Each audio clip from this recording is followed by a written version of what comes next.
Sa pagsusuri na ginawa natin, tayo'y nakabili ng mga ilang piraso randomly, Bombo Justin, sa iba't ibang pamilihan, especially dito sa Metro Manila, at nagkaroon tayo ng pagkakataon maging sa Tacloban ay nakabili rin tayo dahil hindi lang naman ang mga floaters uso dito sa Metro Manila, kundi lalong-lalo na doon sa mga lugar kung saan mas marami pa yung mga beaches na pwedeng pasyalan o puntahan ng ating mga kababayan.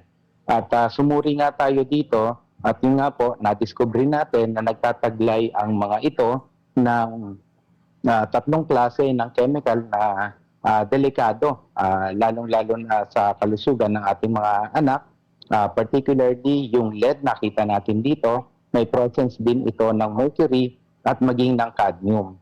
Ang isa pang nakakabahala dito, Bombo Justin, itong mga inflatables, talagang gawa ito talaga sa plastic.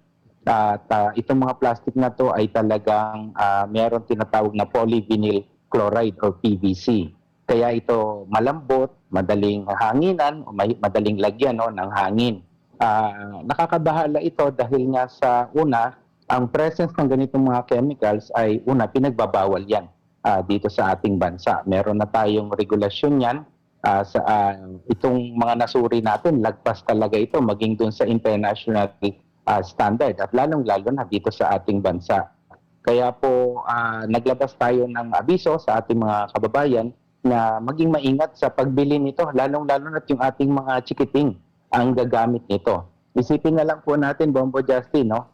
Tirik ang araw, init, nagkakaroon po kasi ng leeches, no? O kakatas, posibleng kumatas, itong mga chemical na to at ma-release. Lalong-lalo na kung yan ay nakabalot sa kanyang katawan o di kaya ay halos malapit sa mga route of exposure, no? Ilong, sa bibig, inhalation, ingestion, at siyempre yung dermal contact, no? Kasi hinahawakan talaga itong mga ito. Meron po kasi tayong regulasyon dito na kung saan tinatawag na Toy and Game Safety Labeling Law. Sa requirements pa lamang ng labeling, dapat makikita agad natin kung ito ay pasado o hindi. Dito sa mga nasuri natin, halos hindi kumpleto yung product information. Kasama na dyan dapat yung pangalan ng manufacturer, address nito, mga cautionary statements, mga information makakatulong sa atin kung ano yung mga materyales na ginamit nila.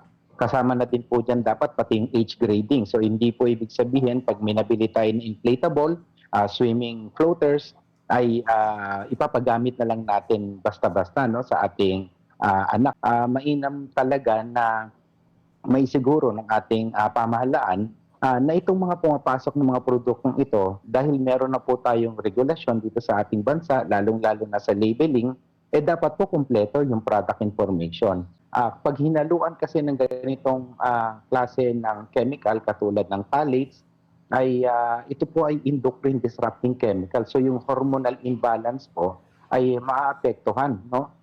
Lalong-lalo na't ng mga bata. Sana man lang mas maging masinop tayo, mapangalagaan natin yung kalinisan ng ating kalikasan, lalong-lalo na't dito sa mga lugar na malapit sa ating katubigan. Napakahalaga po dahil nga po ang mga basura na ating itatapon ay posibleng mapunta yan dito sa ating karagatan, makukontamina mismo yung ating katubigan. Hindi lang po makakapanira doon sa paningin natin, no, dahil sa punong-puno ng basura. At syempre, hinihikayat din sana natin mismo yung ating mga local government na nangangasiwa o yung mga pampribado na nangangasiwa nitong mga ganitong klaseng mga lugar, beaches man ito o kaya yung mga pool, na maisiguro po nila, makapagsagawa sila ng mga waste management practices, either doon sa paglalagay ng mga karatula, mahalaga pong mapaalalahanan yung ating mga kababayan.